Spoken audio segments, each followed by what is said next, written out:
రంగారెడ్డి జిల్లా శంషాబాద్లోని మధురానగర్ కాలనీలో పోలీస్ కృష్ణగౌడ్ ఇంట్లో చోరీ చేశారు దుండగులు.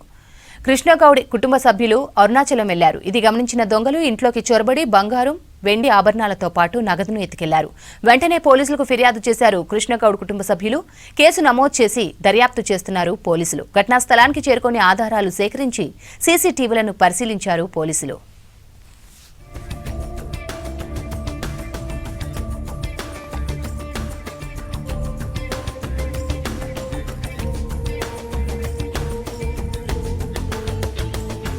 అరుణాచలం వెళ్ళి సండే అన్న సాటర్డే అన్న రిటర్న్ వస్తామన్నారు. నాకు ఒక ఆల్టర్నేట్ కీస్ ఇచ్చారు ఇంటివి. ఇందులో అల్మారివి లేవు, ఓన్లీ ఇంటివి ఉన్నాయి.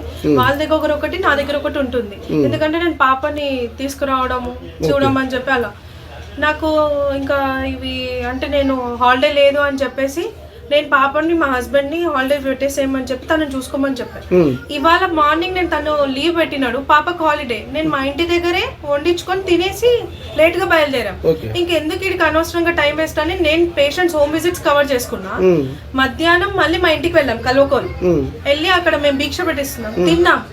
తిని నేను వచ్చాను, హాస్పిటల్లో నన్ను డ్రాప్ చేశాడు మా హస్బెండ్. 2 hours పడుతుంది, మీరు ఎందుకు ఉంటారు, పాపని తీసుకొని నువ్వు ఇంటికి వెళ్ళాను. నేను ఇచ్చాను నా బ్యాగ్ లో నుంచి. ఇచ్చాక ఆయన జస్ట్ నేను మీదికి ఫ్లోర్ కి ఎక్కక ముందే నాకు ఇమీడియట్ గా కాల్ వచ్చింది, ఎవరి దగ్గర నన్ను ఇంకా ఆల్టర్నేట్ కీస్ ఉన్నాయా అని. ఎందుకు అంటే ఓపెన్ చేసినట్టుగా అనిపిస్తుంది, మనం పెట్టినట్టు ఏది లేదు, లైట్స్ ఆఫ్ ఉన్నాయి ఇవన్నీ. నేను వస్తున్నాను ఇమీడియట్ గా, నువ్వు అక్కడే ఉన్నాను. నేను పరిగెత్తుకొని వచ్చాను. వచ్చి చూస్తే పగిలిపోయి ఉన్నాయి అంకుల్.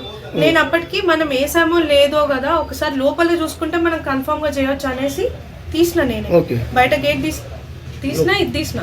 లోపలికి వచ్చేసరికి ఇది ఉంది. మేము ఇమ్మీడియట్ గా పోలీస్ వాళ్ళకి కాల్ చేయాలి, ఏం ముట్టుకోలేదు, బయట నించున్నాం. వాళ్ళు వచ్చారు, వాళ్ళు వచ్చి క్రైమ్ డిపార్ట్మెంట్ కి ఫోన్ చేశారు.